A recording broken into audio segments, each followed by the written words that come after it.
मैं Gulbarga district administration से एक सवाल पूछना चाहता हूं। Why this Kolaveri? Why this Kolaveri?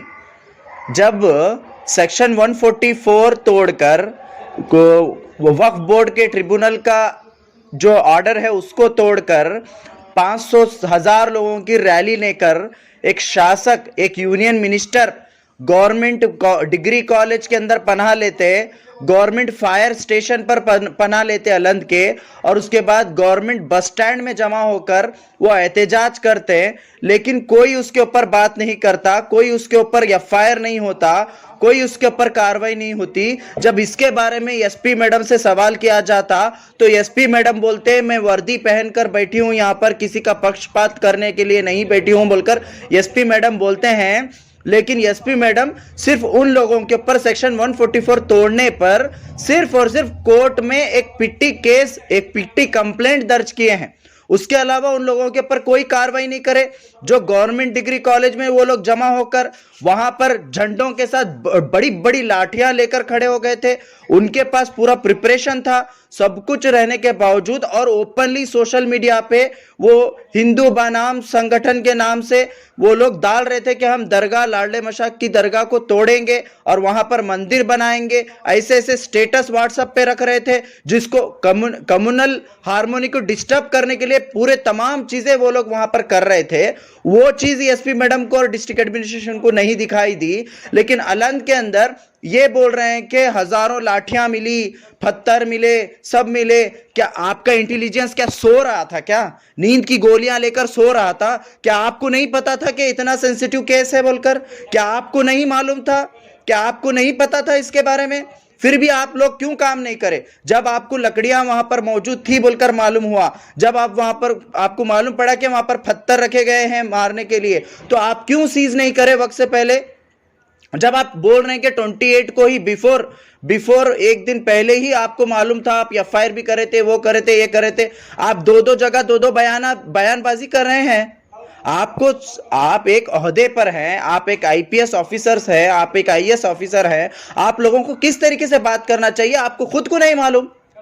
अगर जो लोग गलत किए हैं, जो लोग लाठी उठाए हैं, जो लोग पत्थर उठाए हैं, बिल्कुल उनको सजा दीजिए। आप कौन नहीं बोल रहा है आपको उनको अरेस्ट करने के लिए? कौन नहीं कह रहा है आप उनके ऊपर कार्रवाई करने के लिए? लेकिन आप लोग क्या कर रहे थे? आप लोग सो रहे थे क्या? आपकी इंटेलिजेंस सो रही थी क्या? जब लकड़ियां जमा हो रहे थे, जब पत्थर जमा हो रहे थे, ट्रैक्टर भरकर पत्थर जमा हुए बोलकर आपका क्लेम है, वो ट्रैक्टर भरकर पत्थर आपको नहीं दिखा क्या? क्या आपके आंख बंद थे क्या? तो ये सबसे बड़ा सवाल है। उसके बाद जो अलंद के अंदर ये बोल रहे हैं कि हम पीसफुली वहां पर सब कुछ मैनेज किए, ऑलरेडी पूरी चीजें तयशुदा थी, 10 लोगों को भेजने का तय था, यहां से 5, वहां से 5। जब ये सब कुछ तय था तो आप लोगों ने जनता को क्यों नहीं बताया?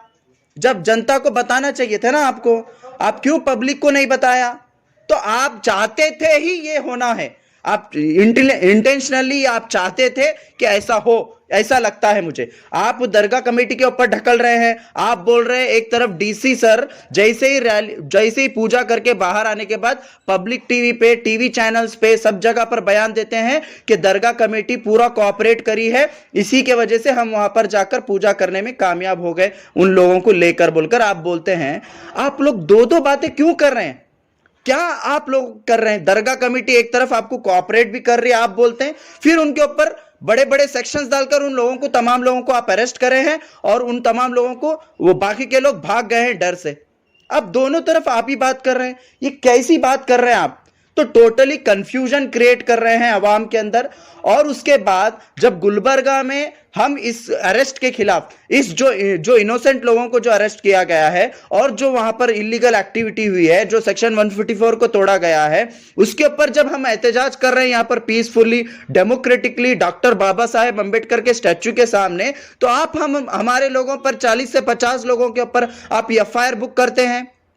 शर्म आनी चाहिए पुलिस डिपार्टमेंट को, शर्म आनी चाहिए। सेक्शन 144 तोड़कर 500,000 लोगों की रैली लेकर वहां पर बस स्टैंड में जमा होते हैं, वो जब आप एफआईआर नहीं कर सकते, आप बोल रहे एफआईआर हम नहीं कर सकते इसलिए हम कोर्ट में पिट्टी केस उनके ऊपर बुक करें। वो कौन सा केस है, 700 रुपए दिए तो छूट जाते वो केस के अंदर। लेकिन यहां पर जो पीसफुली, जहां पर सेक्शन 144 नहीं है, कुछ भी नहीं है, पीसफुली जमा होकर एक साइड पर खड़े होकर, कोई ट्रैफिक डिस्टर्बेंस नहीं, वहां पर खड़े होकर प्रोटेस्ट कर रहे हैं, तो उनके ऊपर एफआईआर बुक करते हैं आप। तो यहां पर क्लियरली समझ में आता है कि डिस्ट्रिक्ट एडमिनिस्ट्रेशन टोटली बायास्ड होकर काम कर रहा है। तो इसी के लिए हम सरकार से डिमांड करते हैं कि इमीडिएटली इसके ऊपर फेयर एंड क्लियर इन्वेस्टिगेशन हो। हम लोग भी फैक्ट फाइंडिंग रिपोर्ट निकालेंगे और फैक्ट फाइंडिंग के साथ में एसपी और डीसी और जितने भी यूनियन मिनिस्टर और जितने भी लोगों को कटघरे में खड़ा करेंगे। हम लोग ह्यूमन राइट्स जाएंगे और women and children welfare department को जाएंगे। आप बोल रहे बच्चे लाठी लिए, बच्चे पत्थर लिए थे, औरतें वो ली थी, क्यों वो क्या बस स्टैंड के पास आकर आपके पास आए थे? क्या आप जो प्रॉपर्टी उनकी है, जो दरगाह के पास जो प्रॉपर्टी है, उस प्रॉपर्टी को बचाने के लिए वो लोग जमा हो गए थे? वहां पर क्या हुआ? जब स्टेटस डाल रहे हैं, जब रैली निकल कर आ रहे हैं, जब सब कुछ एकदम लोगों के दरमियान में एक नफरत और एक भय का माहौल क्रिएट किया, इनको लाठी उठाने में, इनको पत्थर उठाने में प्रोवोक क्यों किए? खुद यूनियन मिनिस्टर, खुद बीजेपी के शासक, वहां के तमाम लोगों ने प्रोवोक किया। जाहिरी बात है, जो लोग अनपढ़ है, जो लोग नॉलेज नहीं रखते, वो लोग क्या करेंगे? अपने घर को बचाने के लिए कुछ ना कुछ करेंगे ना, कुछ ना कुछ करेंगे। तो आप उनके लिए क्या किया? आप लोगों ने पहले अवाम को कॉन्फिडेंस में नहीं लिया, लोगों को कॉन्फिडेंस में नहीं लिया। आप लोग समझ गए कि सिर्फ दरगाह कमेटी के चंद लोगों को लेकर या चंद जो सो कॉल्ड पॉलिटिकल पार्टीज के लीडर्स को लेकर आप समझ गए कि पूरा कॉन्फिडेंस में आ गया। क्या ऐसे आईएएस आईपीएस ऑफिसर ऐसा काम करते हैं क्या? जनता को भी आपको कॉन्फिडेंस में लेना होगा। आप लोग कब से लीडर्स के ऊपर भरोसा करना शुरू कर दिए? आप लोग कब से इन लोगों के ऊपर डिपेंडेंस होना शुरू कर दिए? वैसा है तो आप लोग अपनी वर्दी छोड़िए, अपना पोजीशन छोड़ दीजिए। सैलरी लेकर क्यों काम कर रहे हैं आप लोग इतने बड़े बड़े पोजीशंस पे? तो आप लोगों की गलती है, टोटली डिस्ट्रिक्ट एडमिनिस्ट्रेशन की गलती है इसके अंदर, पुलिस डिपार्टमेंट की गलती है इसके अंदर, और वो पॉलिटिशियन जो इसके मीटिंग्स के अंदर जो मौजूद थे, वो तमाम पॉलिटिशियंस भी इसके अंदर गुनहगार है। इसीलिए ये आम आवाम सफर कर रही है। मैं एसपी मैडम से और डीसी सर से यही रिक्वेस्ट करता हूं, यही डिमांड करता हूं, जिन लोगों को भी आपने इलीगली इनोसेंट लोगों को जो अरेस्ट किया है, उनको इमीडिएटली रिहा करें। हाँ, आपके पास वीडियोज हैं, आपके पास ऑडियोज हैं, जो कुछ भी हैं, आप उनके ऊपर कार्रवाई करिए। इनोसेंट्स को छोड़ दीजिए, उनको ऊपर हरास मत करिए, और वहां जो 144 लगाया गया है उसको नॉर्मलाइज करिए और जो रेगुलराइज करिए दरगाह को। वहां पर अभी तक अज़ान नहीं हुई है, अभी तक नमाज नहीं हो रही है, जियारत नहीं हो रही है, रेगुलराइज करिए। बहुत सारे लोग वहां पर परेशान हैं, वहां पर रोजमर्रा की चीजें परेशान हैं, तो वहां पर नॉर्मलाइज करिए और लोगों को आसानी करके दीजिए। यही मेरा डिमांड है।